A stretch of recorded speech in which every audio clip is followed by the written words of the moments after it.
Round table సమావేశ అధ్యక్షులు, అదేవిధంగా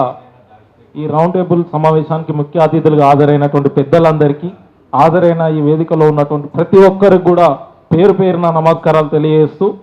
ఈరోజు దేశ రాజధాని నడిబొడ్డున, అదేవిధంగా పార్లమెంట్ సాక్షిగా నిండు సభలో ఈ దేశాన్ని ఒక ఎంపీగా పదవి పొంది కేంద్ర హోంమంత్రిగా బాధ్యతలు చేపట్టినటువంటి అమిత్ షా గారు ఈ దేశంలో ఈ పార్లమెంట్లో అంబేద్కర్ పేరు వినపడొద్దని చెప్పేసి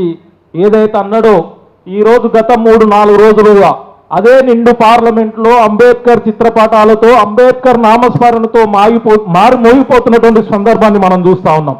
అంతేకాకుండా ఈ దేశంలో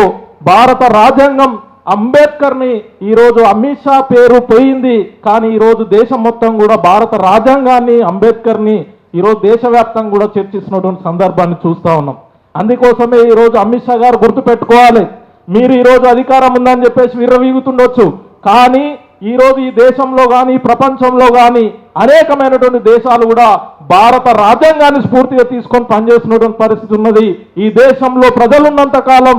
మానవ సమాజం ఉన్నంత కాలం భారత రాజ్యాంగం ఉంటుంది, కానీ అమిత్ షా నువ్వు మాత్రం ఉండవు అని చెప్పేసి గుర్తుపెట్టుకోవాల్సినటువంటి అవసరం ఉందని చెప్పేసి మీ సందర్భంగా తెలియజేస్తా ఉన్నాం. కాబట్టి అమిత్ షా గారు ఇప్పటికైనా ఈ దేశంలో నిండు పార్లమెంట్లో అందరూ కూడా ప్రతిపక్ష సభ్యులు ఒక వైపున క్షమాపణ చెప్పాలి, బర్తరఫ్ చేయాలని చెప్పేసి అడుగుతా ఉంటే, ఈరోజు ఒక బాధ్యతాయుతమైనటువంటి పదవిలో ఉన్నటువంటి ఈ దేశ ప్రధాని ఈరోజు అమిత్ షాకు మద్దతుగా ప్రకటించడం సిగ్గుచేయడం అని చెప్పేసి మేము భావిస్తా ఉన్నాం. ఎందుకంటే అదే భారత రాజ్యాంగం మీద ప్రమాణం చేసినటువంటి పదవిలో ఉన్నటువంటి ఈ నాయకులంతా కూడా మనువాద రాజ్యాంగాన్ని తీసుకురావడానికి చేస్తున్నటువంటి ప్రయత్నాన్ని అందరం కూడా ముక్త కంఠంతో